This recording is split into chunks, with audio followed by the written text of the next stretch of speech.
Morning, CJ. How are you? Good morning. I'm fine, and yourself? I am doing well. Good.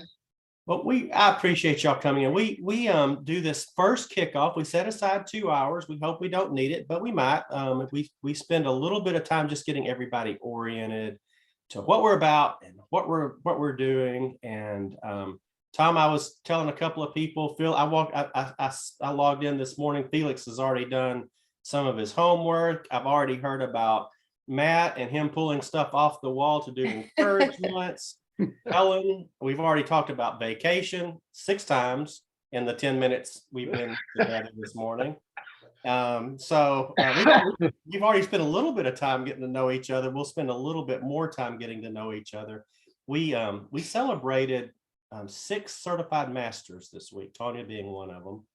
And we did that Wednesday on a little call. And I was telling a couple of people before we started that one of the things we asked them is what is most impactful about going through your CMIT journey?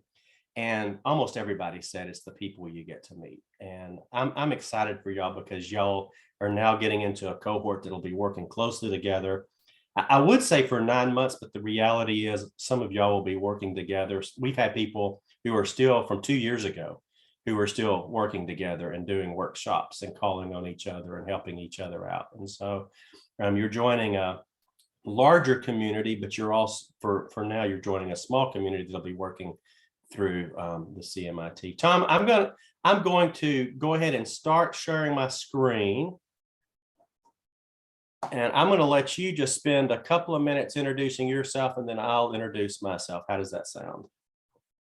That sounds way better than the other start we talked about, which was me leading Christmas carols or holiday. That's right. I think this is a way better solution, Michael. Well, this is one of my favorite memories from last year's group with the Certified Masters in Training. You'll see all these enthusiastic people, plus Patty and Michael and my colleague Renee Harness, and we just had a blast in Fort Collins. We went to a cooking school one night, and despite what stories Tanya or Helen may try to tell you, I didn't steal anyone's chocolate, and I did most of the work when we fixed the meal together. So that's a technical foul. I'm sorry, I gotta call you on that one. Technical foul, 10 yards on the play. Okay. Honesty is not one of your virtues. I mean, your values, Tom. There's that new commercial where you get to throw the red flag. I think it's like an insurance commercial. You throw the red flag and then it says, let's rewind that and see what really happened. I needed to do that. I need a red flag. But storytelling is one of my values, Tanya. So I'll fight back against honesty with storytelling. That's good.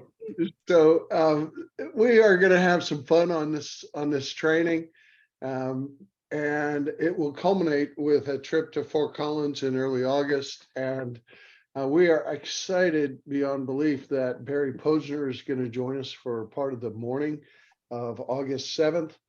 So if you haven't blocked that time, go ahead and block that. But we can help you with lodging choices, and we've had people share rental cars and find ways to keep the expenses reasonable. But if you haven't been to Fort Collins, it's a college town, but it's also a place where there's a lot of things to do, both during the day and in the evening. And it's just a nice centrally located place where we can get together. So 4 years ago or more, Michael and I started to think about how we could do a better job of connecting people inside the Leadership Challenge community who wanted to grow in expertise together.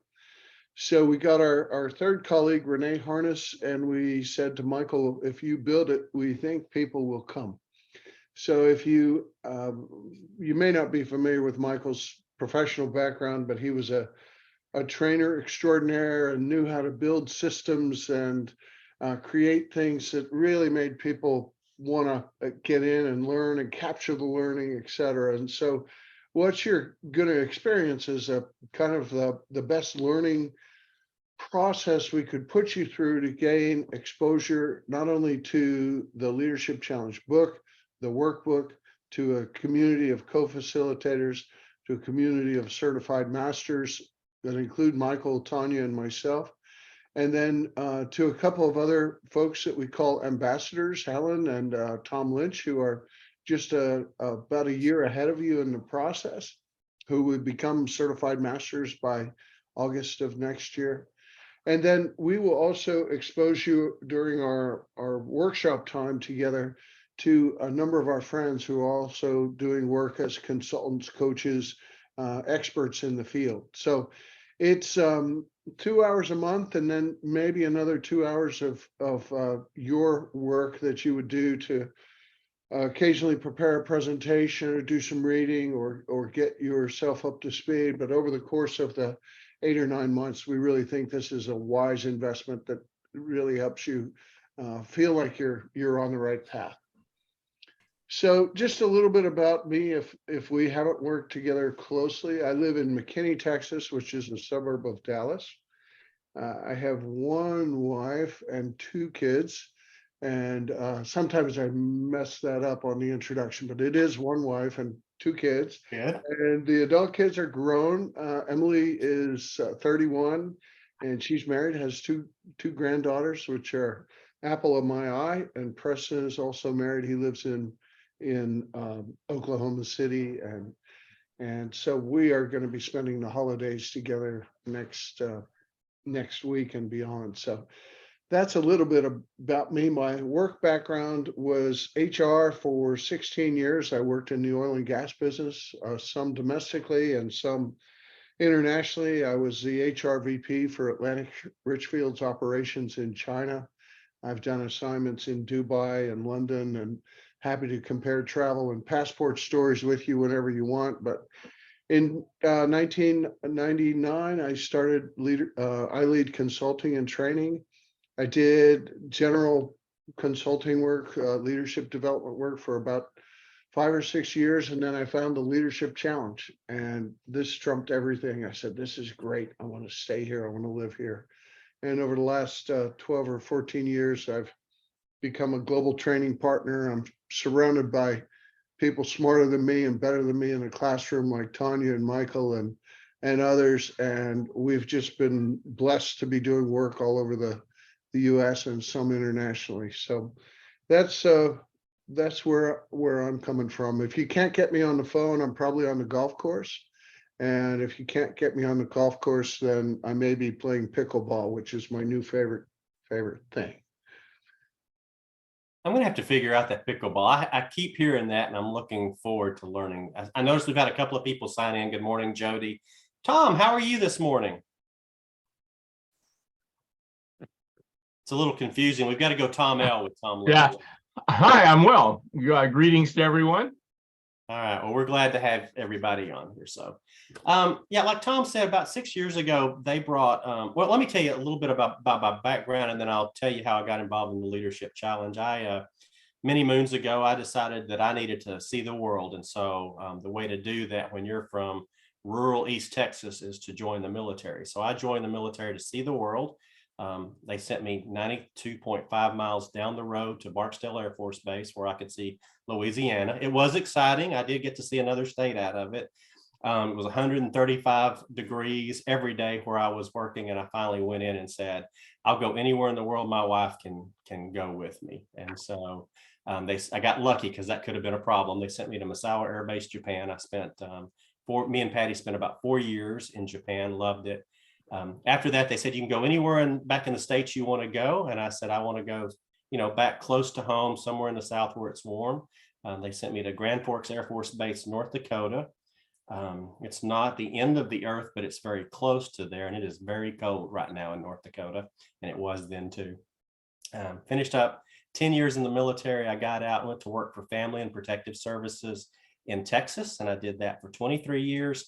I was the training manager for on the adult protective services side, certified master trainer. And then I had, I don't know about y'all, but your organizations are probably very similar. Somebody gets in a CEO position or executive position, they've got a book that they like, and they bring their book of the month into the organization. Everybody reads it. Well, somebody came in with the Leadership Challenge, and I'd already read about 12 books of the month already before. But I went ahead and read this one, and I went ahead because I always take an opportunity to go to training. I watched Tom and Renee train, which is an amazing thing to see. If you ever get the chance to watch Tom Pierce train and facilitate, that man is a master. It is really amazing to watch because you don't know you're being trained. Anyway, I watched him come in, and he did such an amazing job. But not only that, the information we gained actually started turning things around in our organization, and a lot, especially at unit levels. And with emerging leaders, I got to work a lot with emerging leaders. And so when I got ready for retirement, I said, Tom, listen, I'll carry bags or set up rooms, or if you need a caddy, I'll do whatever it takes. And he actually let me come to work and spend a little bit of time doing this, which is what I absolutely love to do. I've been married for 38 years to one wife. I've got one son, so it's not as easy to get complicated or get confused like Tom does sometimes. I've only got one of each. So we've been married for 38 years, fixing to go for 39. Love where I live, love what I do, love who I'm married to. It's just a win-win-win all the way around. So that's a little bit about me. So Tom Lynch, Helen, yeah, there we go. Tanya, we've got we're going to probably put y'all into a group with some introductions, but go ahead and give us just a brief overview of you guys, and then we'll do a little bit more advanced introductions here in just a second. Tanya, why don't you go first? You're at the top of my screen. Awesome. So my name is Tanya Mitchell, and I very much like Michael and Tom have a little piece of both of their background. My background is education, and then I moved into adult education, doing some training for a couple of clients as an adjunct with a consulting firm. I did Book of the Month Club as a consultant, have 16 different certifications, and then I had the pleasure of sitting in the Leadership Challenge workshop and realized that this knit together all the best plus some more really fantastic stuff that I had been using, and fell in love with the work and found myself sitting where you guys are sitting in the Advanced Facilitator Training and the CMIT process, and just completed my CMIT process and became, I think, Mr. Lynch's newest certified master on his list of legacy just a few weeks ago. So it is my pleasure to be part of this journey today. And I will say that Tanya is the latest addition to the iLead Consulting and Training team. She's a consultant with our group, and she's giving workshops and coaching starting full-time or full-ish time in January. And we are really excited to have her be part of the work we're doing ongoing. That's exactly right. Helen, how about you? So my name is Helen. I have the same kind of background Tanya has. I started out in high school education, teaching business classes, and then moved up to Virginia, where it was hard to live on a teacher's salary. So I went into the corporate world. And now I'm back in the classroom doing leadership training and facilitation for the Department of Defense. And I love it. And I was where you are last year, and it was the best time ever. You know, you go 2 hours once a month, and then if you get a chance to go to Fort Collins, it was amazing. And there is a community of people here that you are just going to bond with. And I had Matt in my class last year, and so I'm so excited to get to spend some more time with him. So I'm really looking forward to this. And Thanks, Helen's claim to fame is that she's a former high school and college point guard. So she can go to her left, to her right. She can do a reverse layup. She can post up with the best of them, and she can drill the three under pressure. So, you know, we just never know when we're going to need a good point guard. And it's nice to know you've got those skills in your pocket, Helen. All right, now to maybe the smartest person that I know. Tom Lynch, you want to introduce yourself a little bit? Yeah, definitely not the smartest person, you know. Well, I don't know a lot of Pierce. people, so I mean, you gotta throw that in. So yeah, hi, I'm Tom Lynch. I spent about all my career working in high tech, pretty much in science. I was an electrical engineer originally, then I was a medical scientist. I worked in a software company, which is where I first ran into the Leadership Challenge way back in 1992. And I read the book and I started experimenting with it. And for the last 20 some years, I've been using it with when it works, it's just great. I'm so excited about it. And I've been working with two of the folks in this cohort, Gina Doherty and Dahlia Bryan, and we are. I'm dragging them into my leadership journey here. So I started in the AFT again with Helen and with Tanya. Tanya was my first mentor in this group too last year when I first presented, and really helped me and gave me a lot of confidence. So I want to second what Helen said. You will find this to be an amazing experience. These are some of the best people you'll ever work with. And I've been married for 46 years to my wife, Margie, and I have two sons, and one of them has two children. So I've got a couple grandchildren that are partly the delight of our life. So that's me in a nutshell. All right, thanks. We Tom. just kind of glossed over the MIT PhD and the fact that you've transformed 3 IT organizations completely using the leadership challenge. So, oh yeah, there's that, right, Tom? Just There's that. there's that. So these three are, you can kind of consider them like big brothers and big sisters in the middle of this process. They come on board. This is a kind of volunteer for them. So they come on board and agree to work with you and help you. And they'll be in most of our meetings. Some of them will have to go to one thing or another at times, but most of our monthly meetings, they'll be available. A lot of times they'll be in breakout rooms to help out. But the cool thing about these guys is if something comes up and you don't want to ask mom or dad, you can ask one of your brothers and sisters and just give them a call, and they'll be happy to. And if they don't know, they'll make something up and then let us know that they made something up, and that'll work perfectly fine. This whole program is really part of a larger program for certified masters and certified facilitators. And it really came, if Tom made it a big deal about me putting this together, but we used to require a case study for certified masters, and I just did not want to write a case study. So instead, I took what they had already designed, him and Renee. They had this great program for creating certified masters and developing certified masters. And I looked at it and I said, you can put that in a learning management system. You can automate some of this. We can create some cohorts. And all of a sudden, we started bouncing ideas off of each other. What you see in front of you on the screen is the 4 elements of a certified master program. What we do when we help somebody become a certified master. And Tom and Renee actually came up with this. So I'm going to turn it over to Tom and let him kind of outline some of it. All right. Thanks, Michael. I'm sorry to interrupt you. I did tell a quick true story about my Monday. I flew up to Boston on Sunday and had the distinct of teaching day 1 leadership challenge workshop with Tom Lynch. And it was for what we call a master's give back. Hopefully you have seen and heard that term, but each of you is entitled to do one of those. And it's a way for you to give back to the community in a way where you get free materials from Wiley Publishing. And I will come to your site. We'll do a workshop together, and it's a great kind of hands-on way for us to do this. Well, everything's going along okay. It's kind of 2 inches of snow, as you might expect in that part of the world. And then they tell us that we're going to be on generator power. So, okay, well, Tom plugs in his laptop. We're going through the session. And just as we get to the very last slide, the generator conks out. And there were just so many things that happened during that day. We started with everybody kind of crossed arms and what is this and how's this going to go?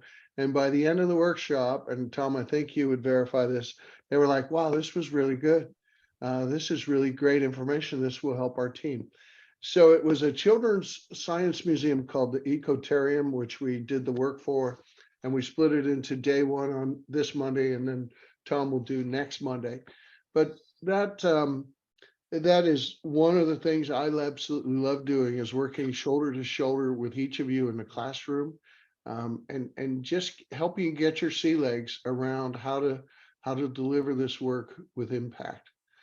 So when we think of this certified master journey that you're on, there really are 4 buckets, 4 components that we're going to fill with you. And I think we've been upfront that it's about a 2-year process. Some people zoom through a little bit faster than that, and some take a little longer. But the first bucket we feel is the workshop facilitation. And so we're going to coach you up on a number of different ways to deliver this work. Our standard go-to is a 2-day work using the participant workbook. And you've probably been through this program and know this work and could tell us what the big rocks are with that. A second option to that is the Leadership is Everyone's Business workbook, which is a 1-day. It's designed to be a 1-day. It can be a day and a half or 2 days. So one of the things that as we all get better at this, that I'm going to help you do is polish your skills, figure out where you put your energy to make sure you get rave reviews at the end of the time. The second piece that we do is help you with this, the LPI coaching and being able to understand how to coach others with this work. So in a classic client engagement for us, we do it starts with an upfront webinar. Let's explain the LPI. Let's do a workshop 30 days in advance to explain how to set your LPI up, how to do the LPI, how to prepare for the workshop. Sometimes we have people read the first 2 chapters of the book, and then we launch the LPIs. If you've ever done assessments or you're familiar with the assessments at all, we say it's kind of like herding puppies and keeping all the puppies in a box and getting to that point where everybody has robust feedback at the end of the journey. So right before the workshop is an effort. So we show you how to do all of that at the end, and then to get maximum impact during the workshop. So one of your requirements is going to be to coach about 30 plus people on the LPI over the course of work and related to that. So the third part is kind of the building of the community, coaching on everything else. You'll meet Jim Kouzes, Barry Posner, either virtually or in person. There's a woman named Tricia Weinhold who runs the Certified Master Program that we send all your documentation to. She represents the Wiley part of this. You meet the community. It will expose you to at least 10, maybe more certified masters around the world. You'll have a chance to write some things up that would be a combination of signature stories, articles that you find interesting. As we mentioned, you'll conduct a master's give back, and if you want to, you can do a case study. That's not really a requirement, but sometimes people like to do that and get a little deeper into the research. And then the other service we provide is documentation along the way. So we'll start with what's called a Form D, which is your development plan.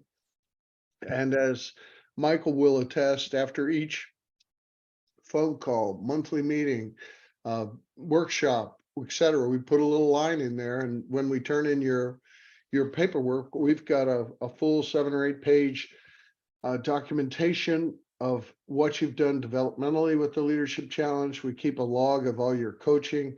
I say we, I mean you will keep a log of your coaching, you'll keep a log of your workshops. And then you also keep a log of other things that you're reading and doing along the way that are developing your skills in the leadership arena, the broader leadership arena. So when you see this submission, and we might even a recent submission, you'll see how robust this body of work is when we turn in your paperwork. And Tanya, at the risk of putting you on the spot, having just gone through this and had your paperwork turned in, I guess I'd just ask if you wouldn't mind commenting on kind of that whole process, these 4 buckets, and how that unfolded for you. the way that you have it all designed out with a timeline, details are important to me. I need to know clear expectations. That's an inside joke with Tom and I. And it was very clear. It was set out very well. It was very easy to progress through because I had a way of measuring success and getting good feedback. All four work intricately together. The documentation was the only piece that I was responsible for all by myself. I was walked through with experts for everything else. And even with the documentation, it was reviewed by Michael and Tom. So you'll never walk alone, to quote a trite song, as you go through this journey together. And they're there to celebrate all those small and big wins with you along the way. So I hate to say it was easy because there's lots of rigor involved, but you're encouraged every step of the way and you feel successful. Is that good, Tom? That's perfect. Thanks, Tanya. And You're welcome. I think the other reality of the folks on the call is some of you have signed up just for the Advanced Facilitator Training, and then you want to assess at that point if you're on or not. That's okay. We'll walk arm in arm through this Advanced Facilitator part, and then if you say, hey, I can see how this rest of this journey would play out, we'll talk in August, September, and see if the rest of this fits your schedule or not. Anything to add there, Michael? No, I mean, I think y'all covered it pretty well. I would like to say that, we just to give you kind of an overview of what it is we're trying to accomplish with Advanced Facilitators Training.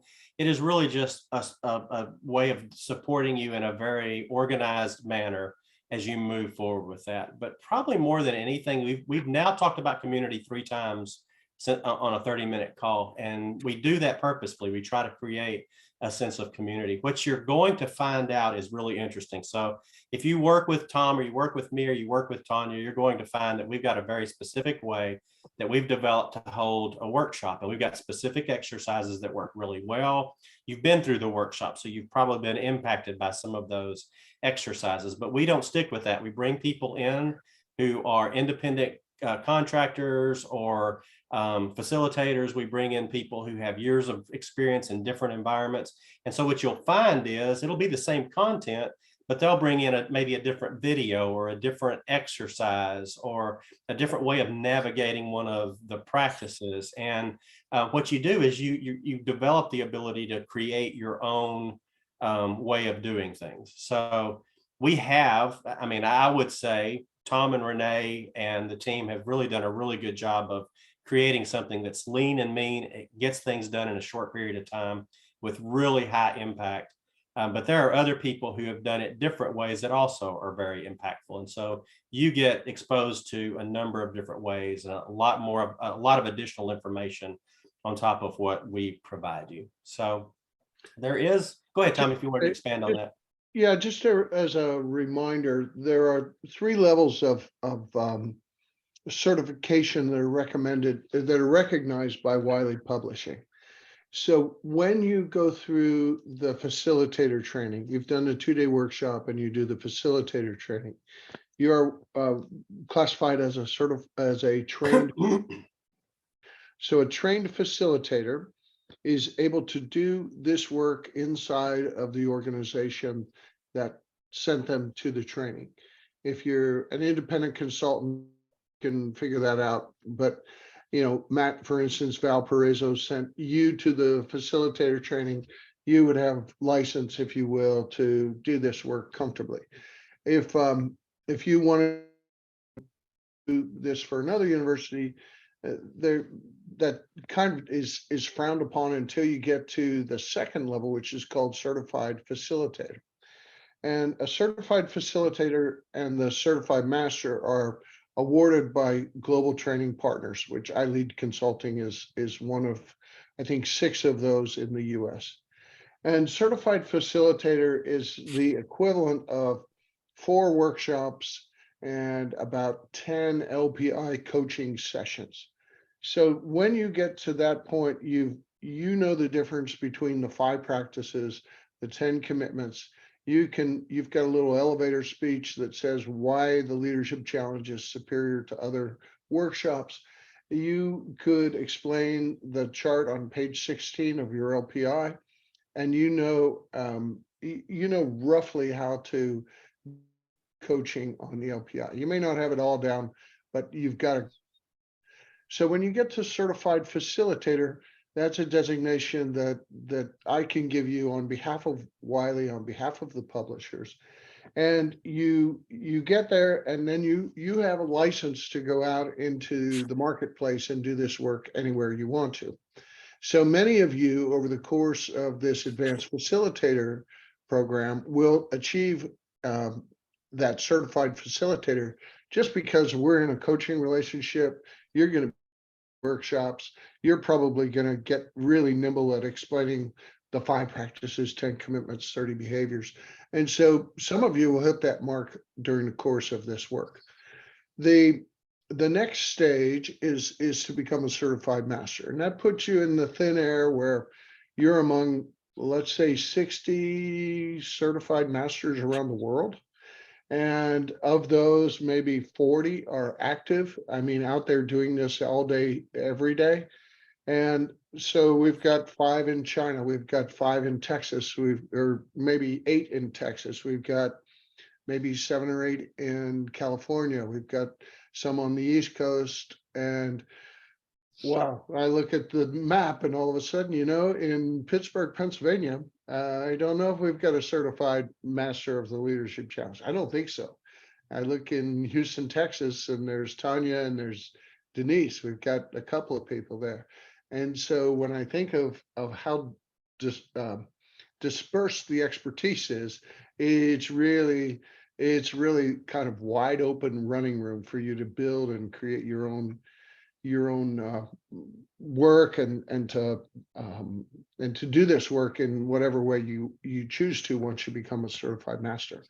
So at the certified master level, Wiley puts you on the website and says, this is an expert that we recommend. The authors have approved these people. They will send you work if they have somebody in your area that needs assistance. And so it's kind of cool that way. There's no guarantee of work. There's no passing out of leads in an organized way other than what they deem as appropriate. But if you're thinking about this as kind of your plan B, this is what I want to do in retirement, it gives you a sense of how you might mature with the work over a period of time and really either build a business or augment your current work with some consulting. And the other thing I can't promise, but I will tell you, and Helen is a recent recipient of this, is we had an opportunity in Missouri, and I needed some talent. And I said, Helen, can you make a trip to Missouri and co-facilitate with myself and another woman named Jeannie? And so Helen had a chance to come up, work in a totally different environment for her. And we did a 2-day workshop, and she absolutely knocked it out of the park. So Helen, any comment on that and what that did for you in terms of your confidence level and your sense of feeling like you were getting a development opportunity that maybe you didn't expect? Yeah, it was a great experience because I did everything virtual through iLead and all these classes. And then we went to Fort Collins and got to see bits and pieces in person, but I hadn't seen it in person with the iLead team. So it was an amazing experience. And like Michael said, it's just the way that they teach it. They have honed this down to perfection. And so I brought back the slides and I'm ready to start. I've been teaching to emerging leaders. So I've been teaching one way. Now I'm teaching it to my mid-level managers, and I'm going to take what we did in Missouri and implement that for my mid-level managers. So it was amazing. It was a great experience. All right. Well, I appreciate the kind words. Michael, anything else on this slide that you'd like to cover or that we need to discuss? No, I think we've covered. So you want to talk a little bit about the structure and how it works, and then we'll do introductions. The structure of the AFT? Yeah, let me talk a little bit about just kind of what you're going to be going through. So you'll have some, if I think most of y'all, if not all of y'all, are in adult learning to some degree. We've got some synchronous and asynchronous training. So we give you a chance to do some things offline at your own pace each month to upload things and get things ready. And then once a month, it's on different Fridays, but most of them are the second Friday of the month. You should have all gotten calendar invites for this. We get together. We bring in some of you will do some presentations and get some feedback, and then we bring in a certified master. We do ask that as you prepare for the Friday, the Tuesday before, the Wednesday before, you get everything uploaded. It is not unusual for me to be up the morning of and grading, because that's just the reality of the world we live in, and I get that. But if you want feedback that's got a little bit of depth and time to it, that I've got to give some time to it. I really do appreciate it if y'all can get that in the Tuesday or Wednesday after. As far as the actual attending the Zoom, we ask that you attend all of them if you possibly can. After the first one, you're going to see the value of it. But if you can't, we say there's one miss allowed. And if you're going to miss more than that, talk to Tom, talk to your primary mentor, and work out a plan. We do record all of these. And so as soon as we get finished with them, I usually put a link in the learning station that y'all can go in and click on the link and watch it if you weren't able to get to it. So it's pretty straightforward. In a minute, we're going to open up the learning station. I'm going to show you kind of how to navigate it quickly and give you an overview.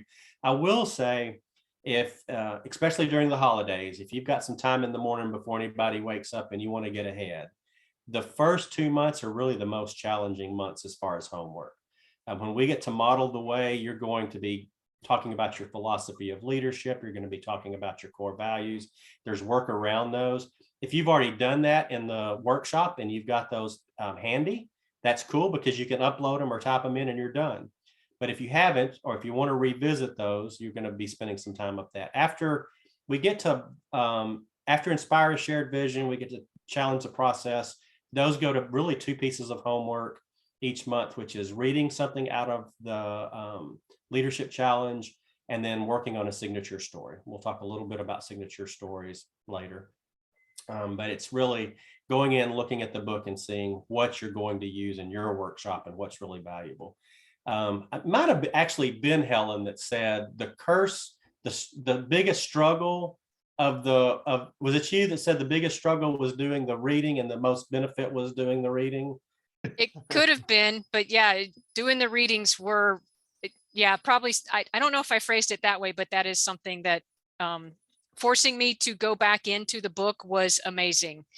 I wouldn't have done it if not having that opportunity, but now you can see my book is full of notes and everything. So it helps me when I'm teaching, because I can immediately turn to a page.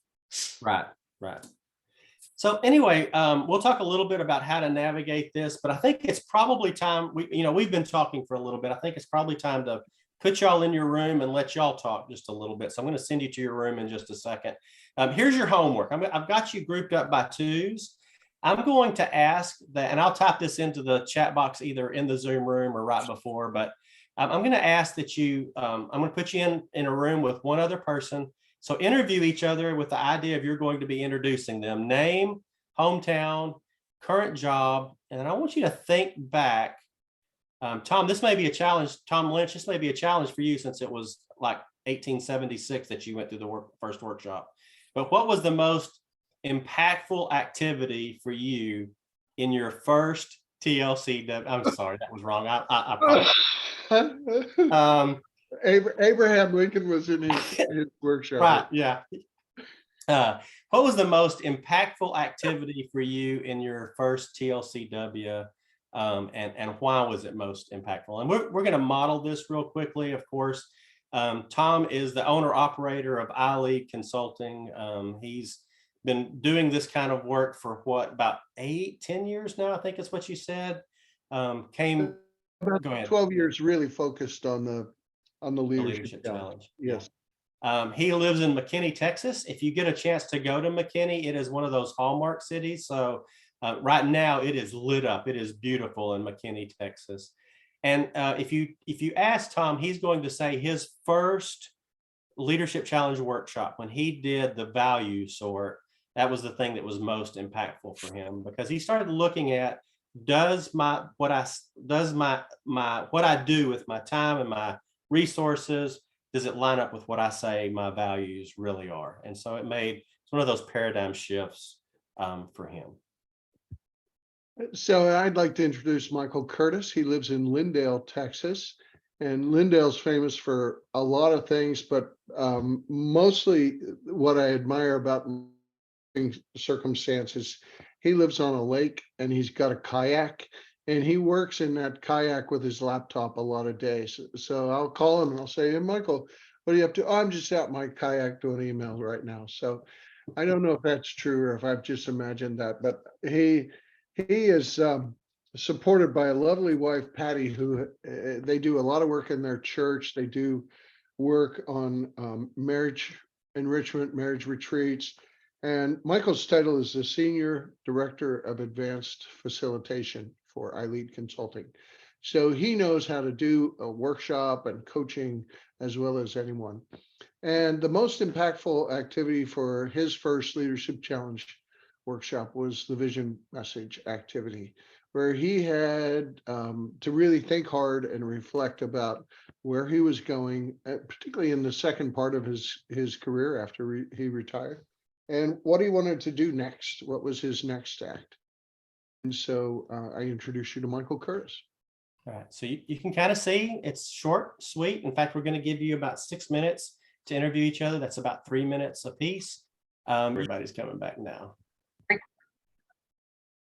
All right, looks like we've got everybody back. So I'm just going to go by where y'all are at on my screen. So I've got Dahlia and Felix first. So would you guys introduce each other? Either one of you can go first that wants to go.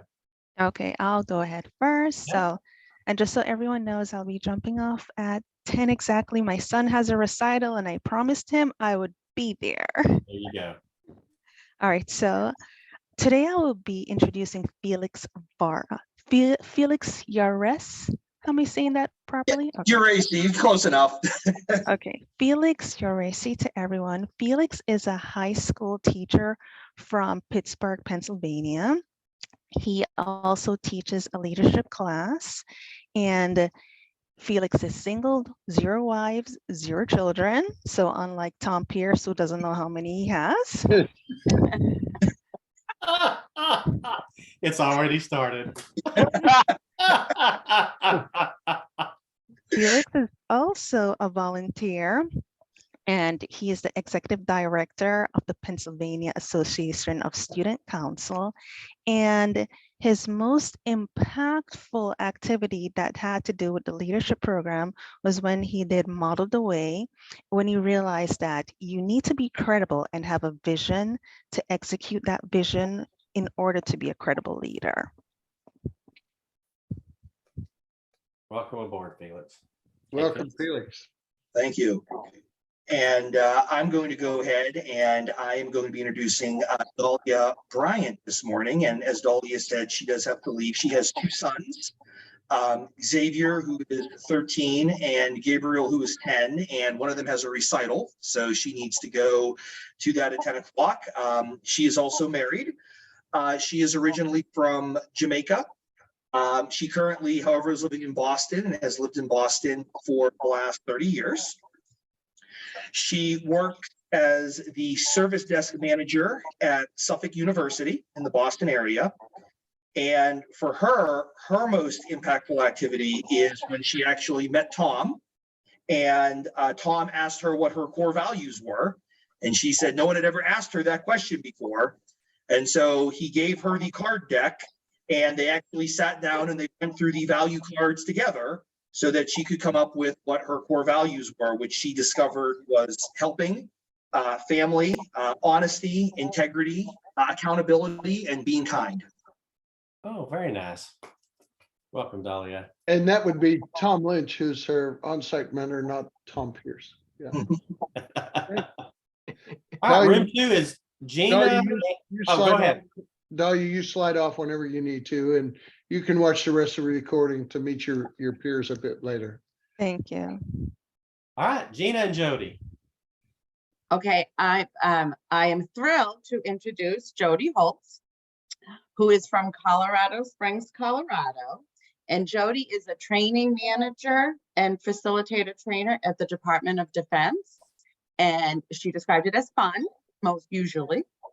And her most impactful activity was the vision statements for the team, to think about them, but she always thought about them, but she never actually put them on paper. So it was a really good exercise for her to realize, and to get the feedback was really invaluable, which I agree. Welcome, Jody. So I am introducing Gina Doherty, and she's from Braintree, Massachusetts. And I see a theme here. She also works at Suffolk University and is the director of tech support there. So she knows lots of people in this classroom, apparently. Yay! And the most impactful activity for her was the self-awareness that she gained during the workshop. As she said, it's hard to understand that you're not right all the time, but that was an impactful part for her, that she got to take time to do that internal self-reflection. Very good, Gina. By the way, by working with couples, they come to the same realization as well sometimes. So sometimes. All right, welcome aboard. All right, Mudasir and CJ. I can go. Okay. So this is my distinct pleasure to introduce Miss CJ White. She lives in Houston like me, so we share the same beautiful and most diverse city in the country. Very proud of that. She works for procurement at Department of Family and Protective Services, but this is not enough for her. So she's also engaged in consulting in Leadership Challenge and running a good practice. In terms of the most impactful practice, the most impactful practice for her is the visioning. And I think that's very powerful, like charting the future, where you're gonna be. So she was very inspired with that practice and enjoyed it. I consider very thoughtful. Thank you. All right. Welcome, CJ. We're glad to have you on. It's my pleasure to introduce Mudasir Siddiq. I hope I did not butcher your name. You're right on track. I will practice it, I promise, moving forward. And as he stated, we share the great city of Houston, and I'm very excited about that. But he is originally from Chicago, and he has been in Houston about 6 years now. He is currently at the Houston Community College. He's a senior in a senior leadership position there. He's responsible for the Central College here in Houston, so that's very exciting. And his most influential experience in his first workshop was that he liked the 10 Commandments because it provided him very clear direction about how to think and what to do. So we're excited to get to know each other. Right, outstanding. So the 10 Commitments were his, all right. Let's see, is that, hold on a second, see if there's anybody else. Oh, yeah, Matt and Tanya. Can I go first, since you are also from Houston? I get the high honor of introducing Tanya Mitchell. And this is kind of interesting. She's also from Houston, but then we devolved into a large discussion about metropolitan areas. So she's actually from Cypress, Texas, which is a ways outside of Houston, but I am also from a ways outside of Chicago. And so she lives up northwest suburbs of Houston. She came to the Leadership Challenge in maybe the most interesting way I've ever heard. She was a Leadership Challenge spy. I don't know that there are any other Leadership Challenge spies on this entire planet, but she came over, she was doing some consulting work, and I think they were trying to figure out if there was anything to this other training that they were doing with the Leadership Challenge and if it was a competitor. And evidently it was, because her new job is newbie. That's your exact title, and I quote, That's it. newbie at iLead Consulting. So she's just started working with Tom and the team there. Very nice. And then the most impactful exercise for her was also the values exercise. I think that's a theme that appears. It is a really powerful exercise.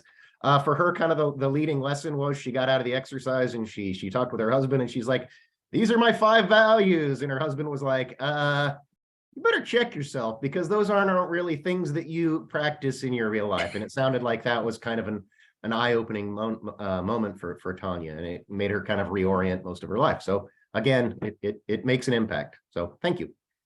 Thank you, Matt. Thank you. Matt, yeah, my husband of 39 years, so he knows me very, very, very well.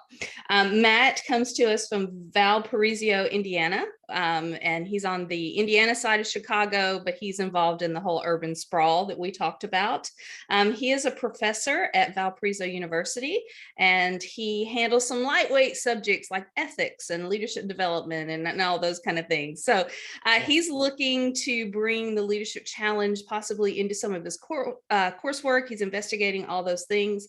Matt has had a lot of experience with the leadership challenge. He went through the original workshop, and he's also gone through the facilitator training. So his most inspiring experience was actually with the facilitator training when they were doing the teach backs, and he kind of realized the beautiful line to cross between being an instructor and being a facilitator, and that being such a cooperative process. And he has memories of the person he was working with on his Model the Way teach back, where they were doing just a little bit of homework that ended up being like 11:30 at night. And she was like, I'm just not quite satisfied. Can we go through this signature story just one more time? And the light bulb went on, because the second story was so much better than the first story of how valuable facilitated learning is with this whole material and process. So that's my friend, Matt. Thanks, man. Who could that have been? Who could have been that person? It was Tiana Carnes, and I thought it was Helen. She was Okay. brilliant. She was so fun to work with, but she was a perfectionist, and it lasted until like 2:30 in the morning that we were on a Zoom call where she was trying to practice her signature story. So it was, yeah, I was love that. cool And we will talk a lot about signature stories because they're so impactful. So I've made my first mistake over the next 9 months. It's the first one y'all are going to catch. And I put Helen and Tom together and to introduce each other. I was supposed to break y'all up, but I'm going to turn it over to Helen and Tom Lynch to introduce each other. Tom's up. Hi, I'd like to introduce to you Helen Dorfler. She's from Manassas, Virginia. She is a serious basketball player, by the way. And so she's an instructor for the DoD, for one of those 3-letter agencies that we talk about sometimes. And the most impactful thing that she learned in the leadership challenge was about her I believe statements, about really having her sit down, spend some time thinking hard about what she believes. And I know from firsthand working experience with Helen, that she believes in having a lot of fun while doing whatever it is she does. So it's a blast. If you get a chance to work with her, you're gonna really have a fabulous time. Yes, you will. So I just want to say, Matt, out of those teach backs, I vividly remember yours and Tiana's and the Simone Biles story that she told, because Yep. she was a gymnast, and I thought it was time well spent. But Michael, I'm done at 10. Oh, And, okay. you know, the next 2 weeks I'm on vacation, so I'm not doing anything. Right. So I have a great pleasure of introducing my pal, Tom Lynch. I am just amazed by what he brings to the leadership challenge, because we are opposite in how we think, and it is so nice to have that diversity in this class. Tom Lynch is from Westminster, Massachusetts. He owns his own company. He has been helping out at Suffolk County, but he is he has his own company and is doing amazing things with that. And tying into how he was introduced, his most impactful thing was partnering with Abe Lincoln. And no, I'm just kidding. His most impactful thing, if those of you, Gina and if Dahlia was on, know, with his engineering background, it's all about formulas and things making sense and being able to tie things together. And so his most impactful thing was that there was a thought framework behind this leadership challenge that really makes sense and is very easy to follow and understand. And so with that, that is Tom Lynch, an amazing, amazing person. Outstanding. Tom, did you see any trends in the middle of this? Any observations? Yeah, I mean, I feel like this is a kind of a love fest already. I feel like there's a bunch of people who love leadership development who are going to learn to love each other, and they're going to get better at this work, whether you and I put any energy into this or not, Michael. It's a win-win all the way around. I think so. So I love that we get to do this. I'm going to spend a little bit of time now looking at the learning station, just so you kind of get an idea of what you're going to be doing technically as you start doing the work on a week-to-week, month-to-month basis. So let me share my screen again. And I don't know how many of y'all have had the chance to, this is one of those weird things where I'm going to be looking above the camera, so it's going to look strange for a while. Just don't pay any attention to me. Do y'all see the Advanced Facilitator Learning Stations that's scrolling here? Good. All right. So how many of y'all, just by show of hands, how many of y'all have already logged in and were able to get on and no problems?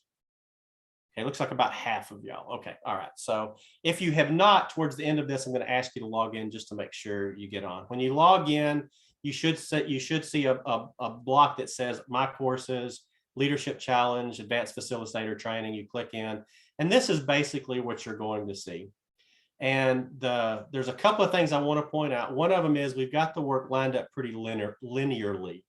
And the reason for that is not because we needed to make it where it was approved for kindergartners, but the reality is you guys just have so many things going that it's just so easy to miss something if it's not lined up where one thing follows the other thing. So when you come on, you're going to just scroll down and you're going to see that we've got basically 7 major areas. Your orienteering. So what is it? At the first part of the workshop, if you remember, you probably had some kind of activity around a vacation or world travel or something like that, where everybody got talking. Why did we do that? What was that all about? So the orienteering and the LPI. We actually separate the LPI from orienteering because when we go to Fort Collins, there'll be a whole section on the LPI and coaching there. So it's everything other than the LPI and orienteering. Model the way, then you go through the 5 practices. Model the way, inspire a shared vision, all the way through encourage the heart, and then there's a wrap up on committing. So each one of those have specific assignments that you'll work through. I'm going to go ahead and scroll back up and just show you, I'm going to show you the probably the busiest one, which is model the way. There's a lot of items in here. So I'm going to click on that. By the way, you can click on the hyperlink, which you can see on the screen, or you can click on the icon, the graphic, and either one of them will take you in there.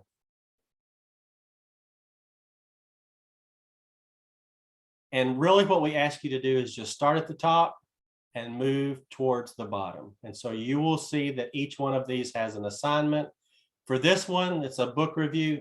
I'm going to stop here and talk a little bit about the 6th edition and the 7th edition. I don't know if you know this, but the Leadership Challenge is in the process of updating to the 7th edition.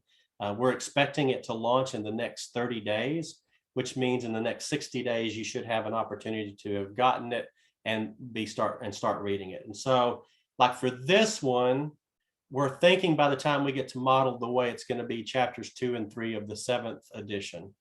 But if we don't have it, then it's going to be chapters 3 and 4 of the 6th edition. I will update this as we move forward so you kind of know what's going on. Then you're going to upload your core values. If you've already done your core values and you don't want to spend a lot of time looking at it, that's fine. If you've got your core values figured out and they reflect who you are, just upload those. Same thing with your leadership philosophy. If you've got a leadership philosophy from your workshop or you've been working on one, just upload it. And then the signature story. So almost all of these will have just 2 assignments. It's going to be the 2 chapters that you're reviewing and your signature story. Just so you know, I do give feedback on all of these if I get these in a timely manner. But for the most part, I'll pick out something and say, hey, I really appreciated this. Or I'll say, hey, have you thought about that? But for most of them, they're fairly cursory. It's a fairly quick, because all we're asking is, did you draft it? The signature story is a little bit different. So when I get your signature story, I read it and I do evaluate on a number of things. Is it something that grabs my attention? Is it something that pulls at my heartstrings? Is it something that accurately reflects what you're trying to reflect? Does it reflect a behavior? Does it reflect a commitment? And so I'll give you some feedback on that. I will tell you, you can't really master a signature story until somebody is sitting in the back of the classroom 27 times. Well, it was 27 times for me. I may be a little bit slower, but Tom sat in the back of the classroom for a number of workshops, and he's got what's called a green sheet. You will see him at some point. And as I was telling my signature story, he would say, hey, I loved this thing and I loved that thing, and I like how you paused here. Man, have you ever thought about doing this and doing this? And at one point he said, I'm going to beat you with a stick if you ever mention Dolly again in that story, because I had mentioned this. I love that part of the story, but I told it like 15 times. It never landed. Tom finally just said, stop. Okay. It really wasn't a threat of violence, but I don't remember what he threatened me with, but it was like, don't ever talk about Dolly again. So but the signature stories, I'll give you some feedback, some ways to sharpen it up. But the reality is you will learn most of how a signature story works by telling it, either telling it to somebody in this group or telling it in front of a classroom with somebody sitting in the back of the room. Tom, anything you want to add to that? No, I think as you think of this work, just consider that you're filling your toolkit, your leadership challenge toolkit. And we recommend that you have 3 signature stories for each of the 5 practices. Why is that? Well, you're going to want to have a story you could use for maybe a student group, and maybe for a government group, maybe for a group of business people. So does that mean you have to develop stories out of thin air? No, you can use a favorite movie, you can use a childhood memory, you can use a book that you've read that had a passage that you were really taken with. But as we develop these stories, you'll develop your skill as a facilitator who's nimble enough to go into a variety of settings and blow the room away. And that's really what I want for you, is to be able to walk in and get the equivalent of a standing ovation every time. How do you do that? Well, you have a variety of tools that you know will work better in this setting than in that setting. Yeah, and I mean, and especially the ones that are really powerful. A lot of times it's just a minor change that makes all the difference in the world. I remember one that I talked about. You might hear it at some point. It's about Don Schoendorfer, but at one point Tom said, this moment right here is super impactful. If you will just stop right there and count to 3, watch what happens. And it just so happened the next week I was making a presentation, and I got to that point and I stopped, and I literally heard 400 people in the room go, oh, and I would have missed that if I would have just kept on pushing. It was just that simple change made a huge difference in how that story landed. And so we spend a little bit of time on signature stories. Okay. So the other thing I want to point out, if you look on the screen again, is you can see that they're lined up, and you can see that I've got them marked done as I've gone through. And a lot of these things, for especially if they're these instructions and requirements, all you've got to do is view them for them to be marked as done. And then you go through the assignments and you can kind of see how they work. It's just it's really just basic, a simple question, a simple upload. So this is orienteering. When I go to, I'm sorry, let me go to Model the Way. When I go to Model the Way, because orienteering has a lot of just informational stuff. When I go to Model the Way, what you're going to see is there's a requirement to the right hand or underneath it. So before I can do my core values, I have to do chapter 2 and 3 of the 7th edition. Before I can do Model the Way, your leadership philosophy, I have to do core values. And this just puts it in a linear process that keeps you from forgetting anything. All right. My guess is most of y'all are in education or have had some experience. So most of y'all have worked with a learning management system. Is there anybody that I've gone through this and you're going, I'm just not picking up what he's putting down? I'm seeing thumbs up across the board. All right. So let me just real quickly launch this. So are y'all seeing expectations in front of you? Yeah, this is really straightforward. Each month, just plan that you're going to have your reading assignments done and you're going to have it uploaded. Those reading assignments, by the way, when you do a chapter review, we're not looking for 12 pages. We're really looking for a page and a half of just clean, mean and clean. What is the major things that you picked up on? It's okay if you process information by typing it out and you want to do something that's long and extensive, that's fine. But the expectation is, what are some key concepts, some key data, some key quotes that you can use? Make sure everything gets uploaded into the learning station before the Zoom call. And then as assigned, be prepared to do your teach back session.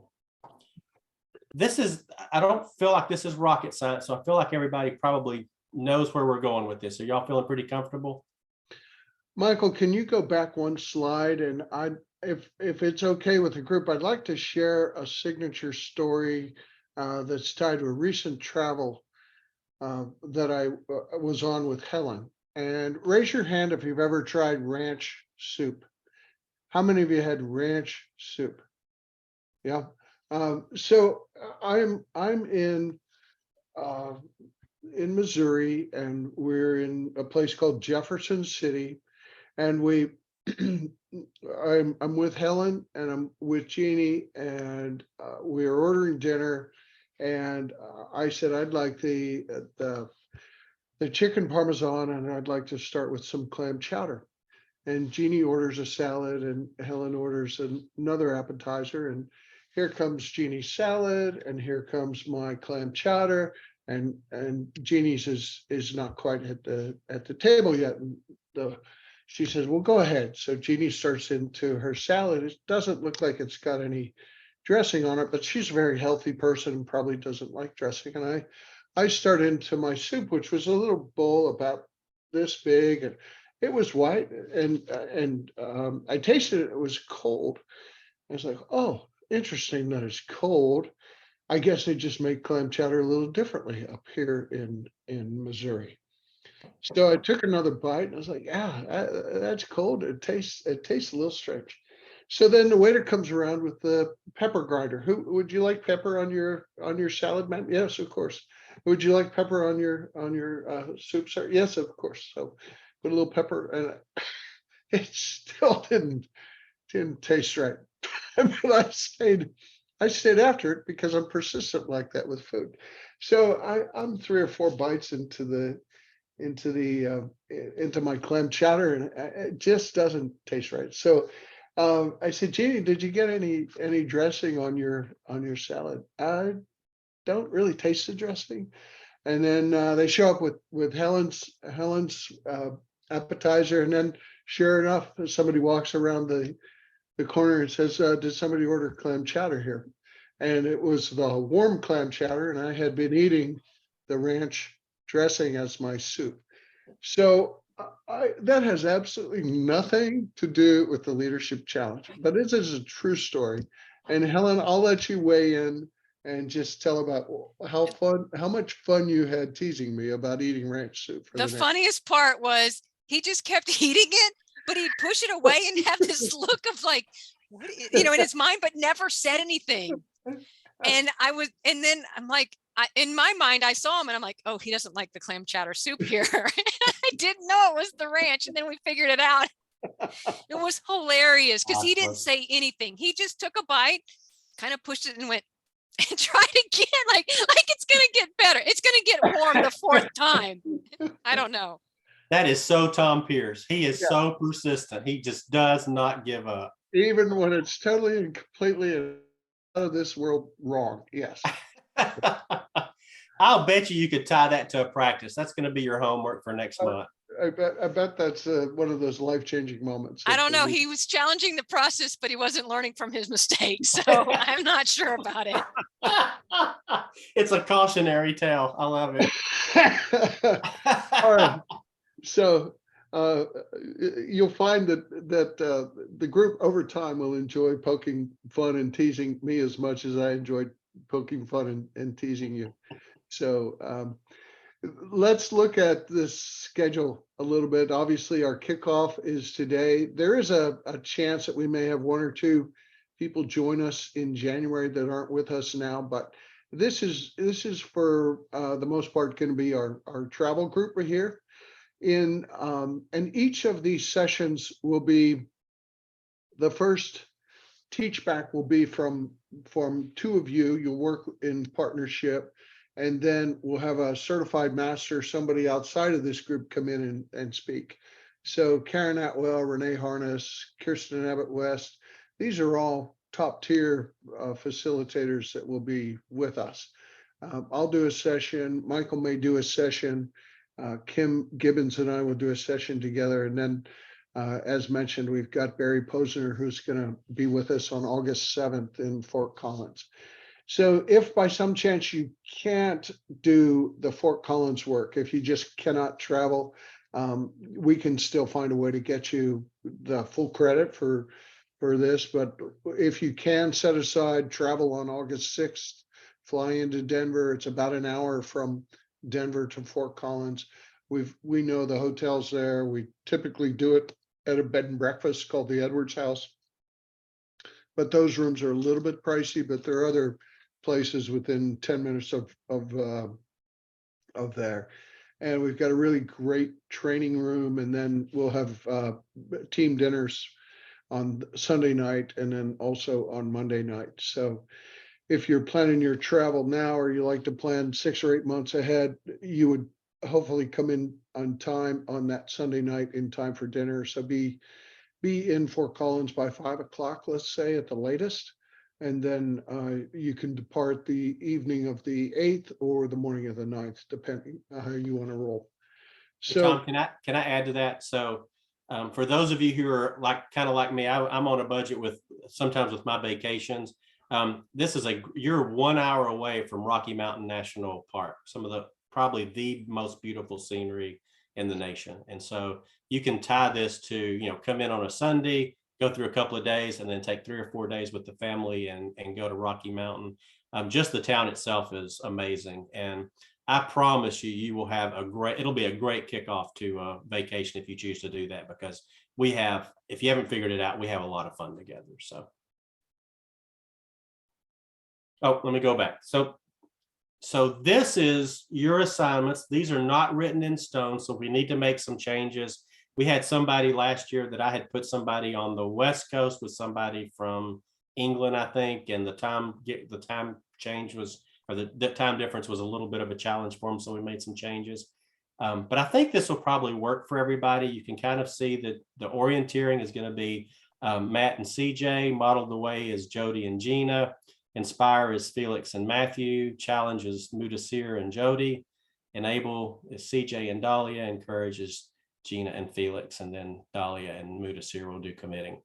Here's the way to look at how this is lined up. So you've got the first name is the person who's primarily responsible for the presentation. Now, the good thing is the other person can help and present and co-present and do everything the primary presenter does. It's completely up to y'all. But we just want one person to be primarily responsible for it, with the other person providing support. So your first name is the primary person. The second name is the support person. We ask that y'all do the production yourself. So you will have somebody running the PowerPoint. You'll have some, if you've got music, if you've got videos, all of that is tied together. We can help you we'll be happy to help you in any way we can.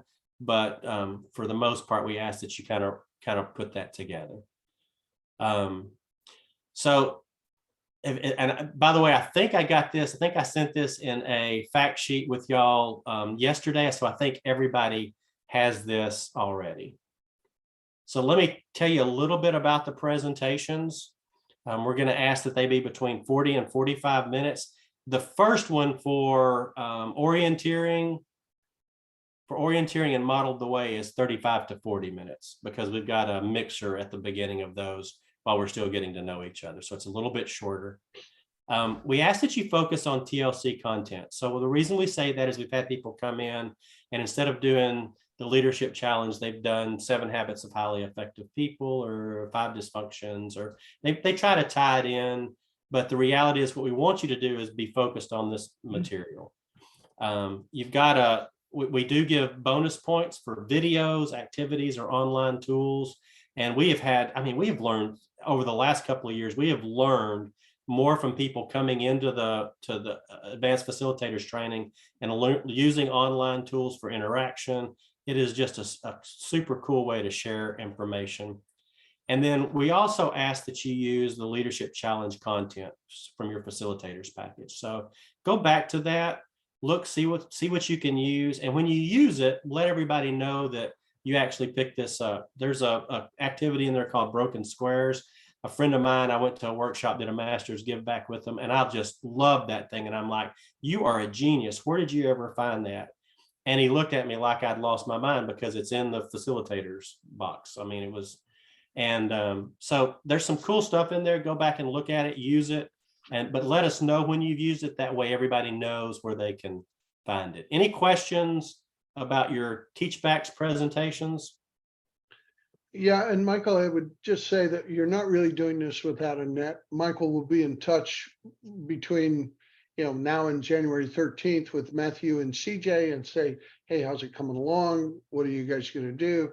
What air support do you need from us to be able to make this fly? And really in a 35-minute session, you're maybe doing 5 slides, 6 slides. It's not a ton of content. And what we find in the teachbacks is as you facilitate discussion, as you build in a breakout, as you build in some of these things, it's more about doing a few things really well than getting all kinds of content thrown at the group. So I would just say that one of the best practices is to think of what we call a thin slice of orienteering. It doesn't have to be in orienteering. It's really from 8 in the morning until 11, all the way through passing out the LPIs. So you can talk about all kinds of things. But Michael, Tanya, myself, Tom, all of us, Helen can give you pointers on how to do that and do it in an interesting way, a way that doesn't cause you to be up until 2 or 3 in the morning. Yeah, and I'd also like to add that we do recommend a breakout. So this really kind of a 5. I'm sorry, Tom, we lost you for a second. Each of these will have a breakout in it. You should plan a breakout. Yeah, that's what I was going to say. Y'all have listened to us talk more than we normally would talk on any webinar today. And so, I mean, I would say 10 or 15 minutes and then find you a way to do a breakout where people get to talking and reporting back. So by the time you do a breakout and a report back, you're really only presenting about, 10 or 15 minutes, maybe 20. And Tom, you want to talk about flour, 5 pounds, 10 pounds? Yeah, well, I think everybody knows that analogy, that the kind of one of the early things that we have to coach you up on is bringing 10 pounds of flour and trying to put it in a 5-pound bag. So when you think about that, it just doesn't fit. You end up being rushed, you end up doing too much content. And so one of our values as the iLead team, we call it elegant solutions. And it's kind of the other side of the 10 pounds of flour in a 5-pound bag. What's the minimum fit for purpose here? I think there's a term like that in engineering, Mudasir and Tom. What's the minimum amount of energy, minimum amount of resources I need to get this done and have everybody feel this was great? So we're kind of going to take your mind that way and look for the elegant solution as you do this facilitation. I would talk a little bit about Fort Collins. Again, it's an exciting event. It's at a time where we get together. These are some of our teach back moments from last year. We've got Tom Lynch. I'm not sure what's going on with Hat, whether you got in touch, whether you got in a fight with a carnival barker and you lost the fight. I don't know what that is. That's but his thinking cap, Tom. It's his okay, thinking cap. Okay. That's right. It's got my 5 practices, 6 behaviors are up there. Yeah, you see a couple of cooking school pictures where, again, I did most of the cooking and everybody else just ate the food that I prepared. And then we've got 2 of our graduates, Shannon and old what's her name, who were just Reba. fantastic, Reba, and yeah. we'll never forget them. And so I think we just have a lot of fun together, and part of it's around food, and part of it's about teaching leadership challenge work. So that's just a teaser. If you can make this work, we'll make it fun for you. Another thing that is not tied to AFT, but which is a part of kind of the services that we offer is coming up in January. We had originally thought this would be 3 days, but it's a 2-day virtual workshop. And this is an opportunity for you to get credit for a workshop, and it's also an opportunity for you to either facilitate or co-facilitate as part of your Certified Facilitator, Certified Master program. So this is open to everyone on the call, and it's a if you want to think of it as it's a cool way for us to get to know how to use this book, the 1-day leadership challenge book, Leadership is Everyone's Business. So there is no LPI, and it is possible to do a leadership challenge workshop without the LPI. I know Matt's already got his presentation nailed down. He worked with Kim Gibbons on that. Felix has said that he's interested. Mudasir, Gina, CJ, I'll reach out to all of you between now and Monday to see if you can make the times work. We're going to be working with a woman named Michelle Perry, who's on the West Coast, who's another friend of iLead Consulting and another kind of superstar coach. And the times are from 9:30 to 3:30. So if you think about our long-term goal, which is to get you experienced in workshops and comfortable with different ways of presenting this is a potentially easy win. We schedule it January 4th and 5th because we know that's right after the new year. So that's one that you could have as kind of a friend of iLead. There's another set of dates I want you to look at that is in the future, but that's going to be it's going to be May 31st and June 1st. And we do another virtual workshop honoring Black history. So it's it's mostly your peers here, but it's a 2-day workshop where you get the experience of teaching the leadership challenge online with a couple of certified masters, and we'll walk you through that. But that again is kind of a free practice session that you would be part of. So unless things really change, it will be all of the people that you'll be preaching to will be choir members. So everyone will be on some part of a leadership challenge journey. So it will be a friendly audience where you can come in and make all the mistakes you want to make. So these scrimmages, if you will, really help you to hone your skills in a safe environment, make some mistakes, get out there, try your stuff, and then we'll give feedback after each of the presentations. Makes sense? Again, this is part of what we do to help those who are on the path get some experiences that would help them. These are super helpful to try out a new story or try out a new exercise and just kind of see how it lands with a group of people who know what they're looking at. So I think it's very helpful. So we're kind of getting ready to wrap up. I got a couple more questions for you, and then I'm gonna for those of you who have already logged in, we'll let you go. Just as a reminder, January 13th is our first Zoom call. So by January 10th, first 2 chapters of the Leadership Challenge, 6th edition.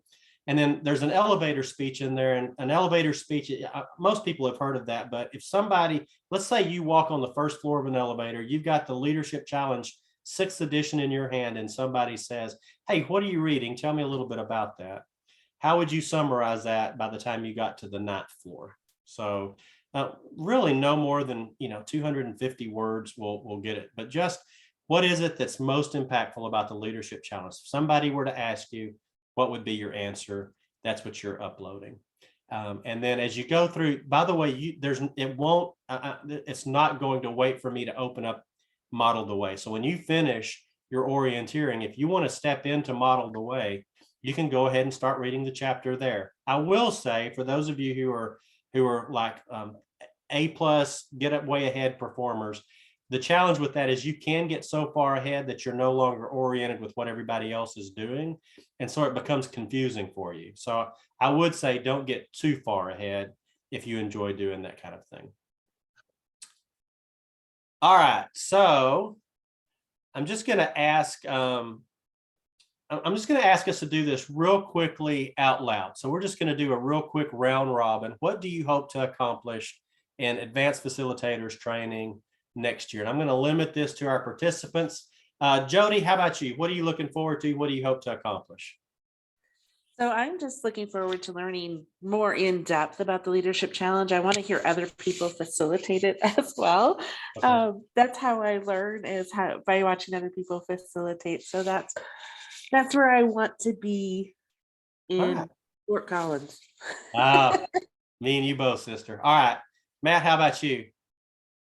I want to get better at storytelling.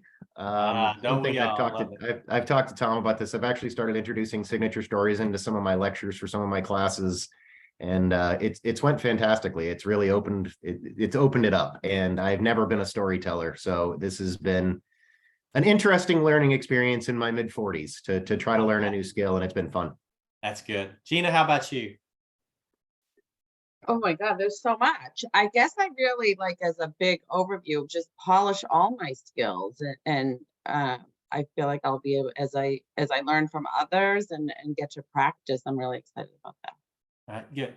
CJ, how about you?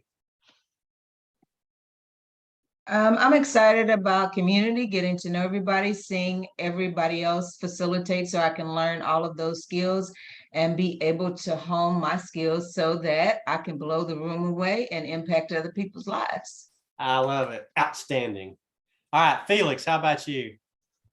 I think for me, coming from an educational background, I'm excited to learn more about facilitation rather than teaching, and definitely being able to work with adult learners as well. All right, very cool. Mudasir, last but not least, what do you think? Like other individuals share, I want to increase my knowledge and my skills in presenting and listening others. So that's the reason I'm looking forward to achieve from this course. Thank you. Right. Outstanding. Well, I think we can help everybody with that. So we're really excited to have you on the line. So here's what I'm going to do for the next couple of minutes. Tom, I'm going to let you have the final word. And then if you've already logged in and you don't have any questions, I'm going to say, go ahead with your day. We'll give you an extra 10 minutes back. If you haven't logged in, I'm going to ask you to do that real quickly, just to make sure that you're in a good place before we get started with the holidays and I become a little harder to reach than I normally would be. So Tom, final words. I couldn't be more excited about this group, and the joy in my heart about collaborating with Tom Lynch and Helen and Tanya and Michael to be with you on this journey. It feels like maybe we're all just a click ahead of you on the leadership challenge path, but we're going to learn so much together, and you're going to bring all your expertise to the fore, and we're going to walk out of here saying, man, how do we do more of this together? How do we collaborate? How can we do workshops together? How can we coach this up together? And it's going to be a blast. I can't wait to get to know each of you a bit better and to share the whatever we know that would be helpful to you around the leadership challenge. Thank you, Tom. Any final words, guys, before we let you go for the day? Going once, twice, third and final time.